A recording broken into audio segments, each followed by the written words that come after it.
2026 సంవత్సరంలో నియోజకవర్గాల పునర్విభజన కమిషన్ రంగంలో దిగి 2029 నాటికి వివిధ రాష్ట్రాలలో ఉండే శాసనసభ పరిధులు మారబోతున్నాయి.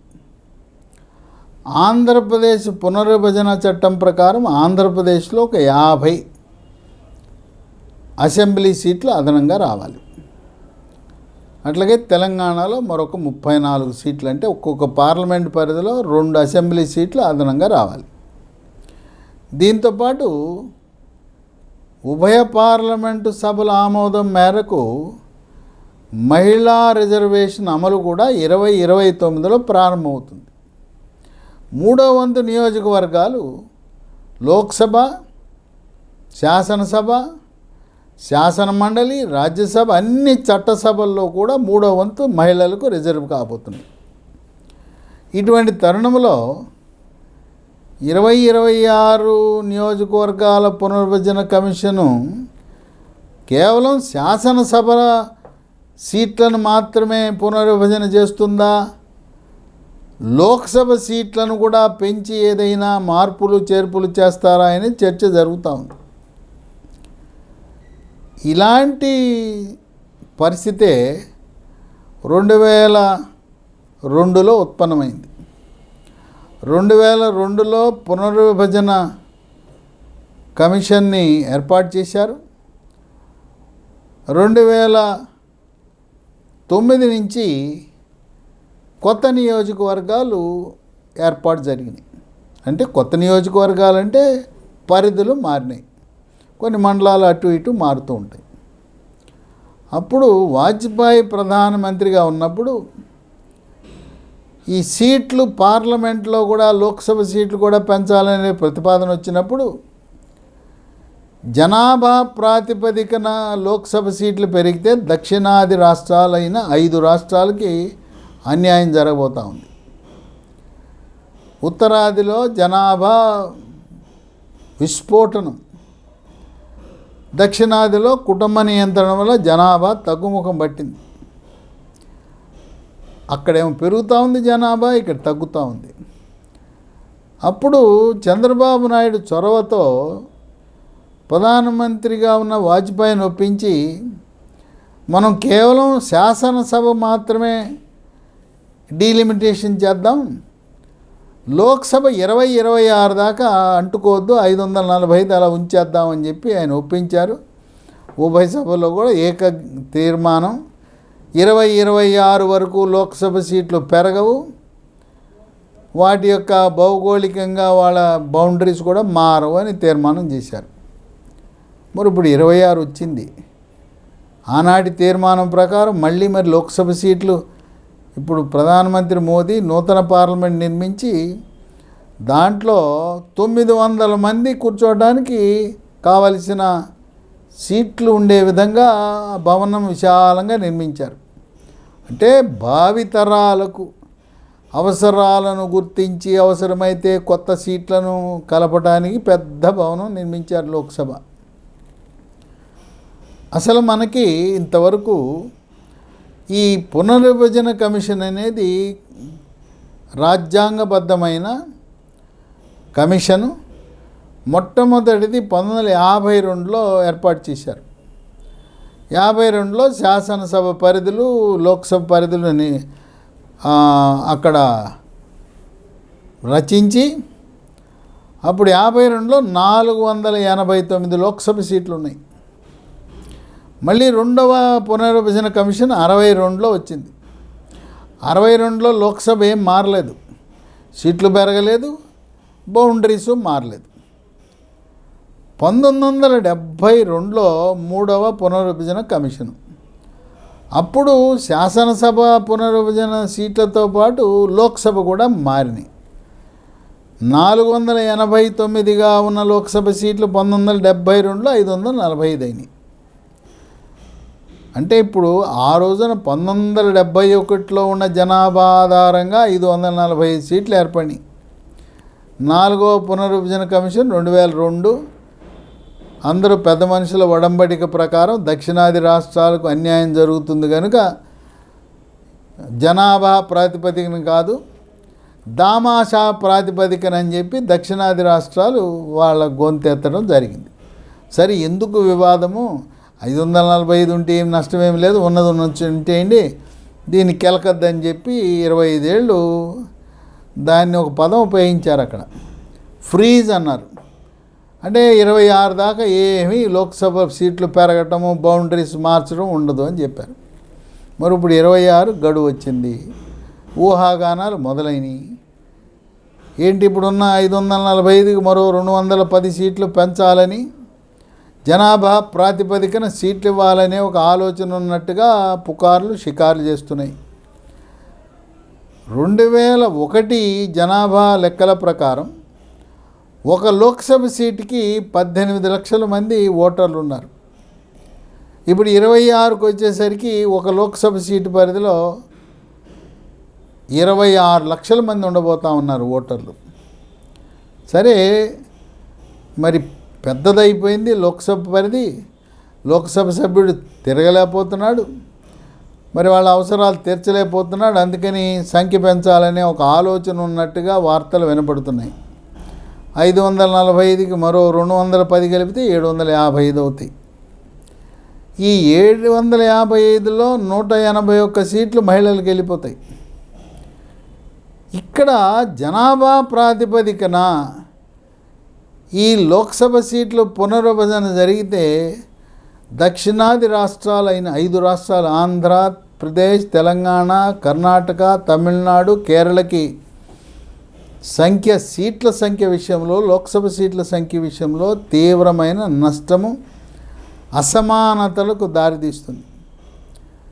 ఎందుకంటే జనాభా ప్రాతిపదికన తీసుకుంటే ఇప్పుడు 26లో కనుక లోక్సభ సీట్లను పెంచే ఆలోచన ఉంటే, ప్రస్తుతం కేరళలో 20 సీట్లు ఉన్నాయి లోక్సభ సీట్లు, ఒక సీటు తగ్గుతుంది, 19 అవుతాయి. కర్ణాటకలో 28 ఉన్నాయి, 36 అవుతాయి, 8 సీట్లు పెరుగుతాయి. తెలంగాణలో 17 ఉన్నాయి, ఇంకో 3 పేరికి 20 అవుతాయి. ఏపీలో 25 ఉన్నాయి, ఇంకో 3 పేరికి 28 అవుతాయి. తమిళనాడులో 39, ఇంకో 2 పెరిగితే 41. ఎంత కొట్టుకున్నా 5 దక్షిణాది రాష్ట్రాల్లో 15 సీట్లు పెరుగుతాయి. 210 సీట్లలో 15 సీట్లు పెరుగుతాయి. ఇక ఉత్తరాదిన 195 లోక్సభ సీట్లు పెరుగుతాయి. ఆ 195 సీట్లతో ఇప్పటికే ఉత్తరప్రదేశ్, బీహారు మన దేశాన్ని శాసించే పరిస్థితికి వచ్చింది. అక్కడ ఎవరు గెలిస్తే వాళ్ళే ప్రధానమంత్రులు, ఆ పార్టీనే దేశాన్ని పరిపాలిస్తుంది.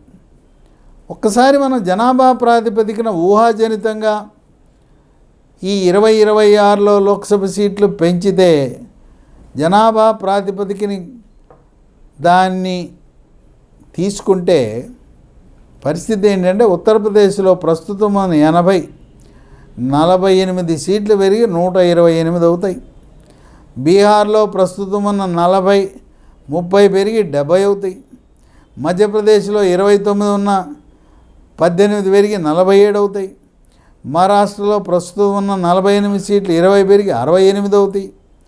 రాజస్థాన్లో 25 సీట్లు 19 పెరిగి 44 అవుతాయి. గుజరాత్లో ప్రస్తుతం 26, 13 పెరిగి 39 అవుతాయి. వెస్ట్ బెంగాల్లో 42, అవి 11 పెరిగి 53 అవుతాయి. హిమాచల్ ప్రదేశ్లో ఏం మార్పు ఉండదు. చూసారా, అన్ని సీట్లు పెరిగేదంతా కూడా ఏ రాష్ట్రాల్లో పెరిగింది? అక్కడ బీమారు రాష్ట్రాలను పిలిచేవాళ్ళు ప్రపంచ ఆరోగ్య సంస్థ. బీమారు అనగా బిఐ అంటే బీహారు, ఎంఏ అంటే మధ్యప్రదేశ్, అంటే ఛత్తీస్గఢ్ విడిపోకముందు మధ్యప్రదేశ్, ఆర్ అంటే రాజస్థాన్, యు అంటే ఉత్తరప్రదేశ్. మేము విద్యార్థి దశలో ఒక కమ్యూనిటీ మెడిసిన్, సామాజిక వైద్య శాస్త్రం చదివేటప్పుడు దాంట్లో జనాభా గురించి ఒక చాప్టర్ ఉంటుంది.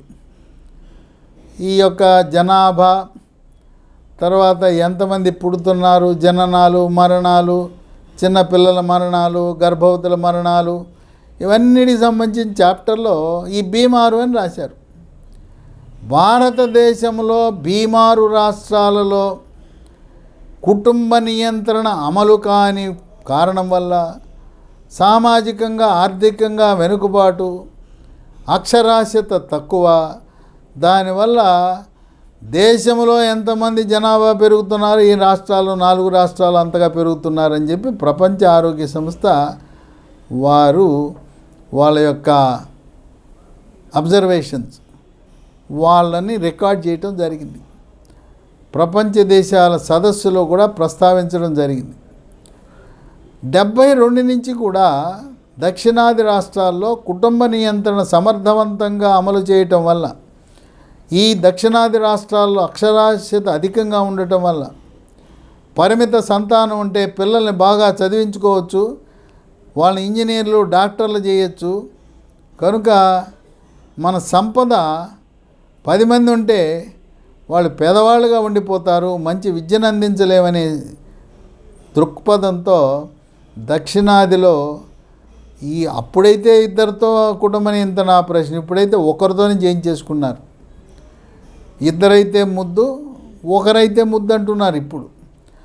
ఆ విధంగా కుటుంబ నియంత్రణ సమర్థవంతంగా కేంద్ర ప్రభుత్వ విధానము, ప్రపంచ ఆరోగ్య సంస్థ విధానం అమలు చేసిన దక్షిణాది రాష్ట్రాల పట్ల ఈరోజు జనాభా ప్రాతిపదికన లోక్సభ సీట్లు కేటాయిస్తే అదొక శాపంగా మారుతుంది. ఉత్తరాది దక్షిణాది రాష్ట్రాల మధ్య అభిప్రాయ భేదాలు వస్తాయి. అందువల్ల ఇప్పుడు 2 పద్ధతులు. ఒకటి, జనాభా ప్రాతిపదికన కాకుండా దామాషాలో పర్సంటేజ్, అంటే మనం పర్సంటేజ్ తీసుకుంటే 210 సీట్లలో దక్షిణాదిలో 15 కాదు 50 సీట్లు పెరగాలి. ఆ 50 సీట్లు 5 రాష్ట్రాలు. అప్పుడేమవుతుంది, ఆంధ్రప్రదేశ్లో జనాభా ప్రాతిపదికన అయితే 3 సీట్లు పెరుగుతాయి, దామాషా ప్రాతిపదికన అయితే 10 పెరిగి 35 అవుతాయి. తెలంగాణలో 17కి 3 పెరగాల్సి ఉంది జనాభా అయితే, కానీ దామాషా అయితే 6 పెరిగి 23 అవుతాయి. ఈ విధంగా న్యాయం జరుగుతుంది. ఇక లేదు, ఎందుకు వచ్చింది గందరగోళం, ఏదో నడిచిపోతూ ఉంది కదా. ఏం లోక్సభ సభ్యుడు ఇప్పుడు 7 నియోజకవర్గాలు, ఇంకా రాబోయే కాలంలో ఆంధ్ర తెలంగాణలో 9 నియోజకవర్గాలు. ఆయన అసలు ఎక్కడ తిరుగుతాడు? ప్రచారంలో కూడా, ఎన్నికల ప్రచారంలో కూడా అన్ని నియోజకవర్గాలు తిరిగే పరిస్థితి లేదు. ఉన్న మండల కేంద్రాలు కూడా తిరగలేని పరిస్థితి. కనుక వాళ్ళ పనల్లా చట్టాలు చేయటం, లోక్సభలో చట్టాలు చేయటమే. కనుక లేదా పార్లమెంటు సభ్యుడి నిధులను వివిధ అసెంబ్లీ సెగ్మెంట్లో కేటాయించడం. కనుక చంద్రబాబు నాయుడు ఉత్తరాది దక్షిణాది మధ్య అభిప్రాయ భేదాలు లేకుండా చంద్రబాబు నాయుడు సామరస్యంగా పరిష్కరించబోతా ఉన్నాడు. ఆనాడు ప్రధానమంత్రి వాజ్పేయి చంద్రబాబు నాయుడు ఏం చెప్తే అది విన్నాడు. ఇప్పుడు కూడా ప్రధానమంత్రి మోదీ, అమిత్ షా, జేపీ నడ్డా, ఎన్డీఏ పెద్దలందరూ కూడా చంద్రబాబు నాయుడికి అంత విలువిస్తారు. ఆయన చేయబోయే ప్రతిపాదన ఒకటి, మీరు పెంచాలనుకుంటే పెంచండి, కానీ అది జనాభా ప్రాతిపదికన కాదు, తామాషా ప్రాతిపదికన పెంచాలంటారు. లేదు, ఎందుకు వచ్చిన గొడవ 540తో కొనసాగించేద్దాం. మళ్ళీ 2002లో వాజ్పేయి గారు ఎలా అయితే ఒక 25 ఏళ్ల పాటు ఫ్రీజ్, మనం వికసిత భారత్ అంటున్నాం కదా, 2047కి 100 ఏళ్ళు అవుతాయి కదా. అప్పుడు 100 ఏళ్ల నాటికి కనీసం ఉత్తర భారతదేశంలో జనాభా నియంత్రణ జరిగి సమతుల్యత వస్తే అప్పుడు చూసుకుందాం. 25 ఏళ్ల దాకా ఈ 545 కొనసాగిద్దామనే తీర్మానం వైసభల్లో చేసినా ఆశ్చర్యం లేదు. దీనికి అందరూ ఒప్పుకుంటారు. ఉన్నగా ఉంచుతాం, ఎందుకు తేనె తట్టు మీద రాయేయటం, కెలకటం, కెలికి ఉత్తరం దక్షిణం అని చెప్పి ఇప్పటికే ఈ స్టాన్లీ, ఎవరు తమిళనాడు ముఖ్యమంత్రి, కేరళ ముఖ్యమంత్రి, వీళ్ళందరూ కూడా ఉత్తరాది దక్షిణాది అని చెప్పేసి ఏదో భారతీయ జనతా పార్టీ ఉత్తరాది పార్టీ అని ఈ విధంగా విమర్శలు వస్తున్న తరుణంలో వీళ్ళు చక్కగా కుటుంబ నియంత్రణ అమలు చేసినందుకు జనాభా తగ్గారు. తర్వాత జాతీయ స్థూల ఉత్పత్తిలో 5 దక్షిణాది రాష్ట్రాలు 35% స్థూల ఉత్పత్తికి వాళ్ళు తోడ్పడుతున్నారు. కనుక అభివృద్ధి, తర్వాత విద్య, వైద్యం, అన్ని రంగాలలో దక్షిణాది రాష్ట్రాలు ముందంజలో ఉంటే వాటికి శిక్ష వేసినట్టు ఉంటుంది తగ్గించడం వల్ల. అందువల్ల చంద్రబాబు నాయుడు ఉభయతారకంగా ఇటువంటి సమస్య లేకుండా సామరస్యంగా, నా యొక్క వ్యక్తిగత అభిప్రాయం 2002లో వాజ్పేయి గారిని ఒప్పించినట్టే ప్రధానమంత్రి మోదీని ఒప్పించి మళ్ళీ 25 ఏళ్ల పాటు ఇవే ఉంటాయి, 545 ఉంటాయి, మార్పులు లేవు, చేర్పులు లేవు. శాసనసభ బౌండరీలు కావాలంటే మార్చుకోండి, పెంచుకోండి, తగ్గించుకోండి, శాసనసభకే పరిమితం. ఇది దేశంలో రాష్ట్రాల మధ్య చిచ్చుపెట్టే ప్రక్రియ కనుక సీట్లు పెరగవు. పెరిగినా ఒకవేళ పెరిగితే దామాషా ప్రకారం పెరగాలి. జనాభా ప్రాతిపదికన మాత్రము లోక్సభ సీట్లు పెరగవని చెప్పి రాజకీయ విశ్లేషకులు, ప్రజాస్వామ్యవాదులు, రాజ్యాంగ నిపుణులు భావిస్తున్నారు.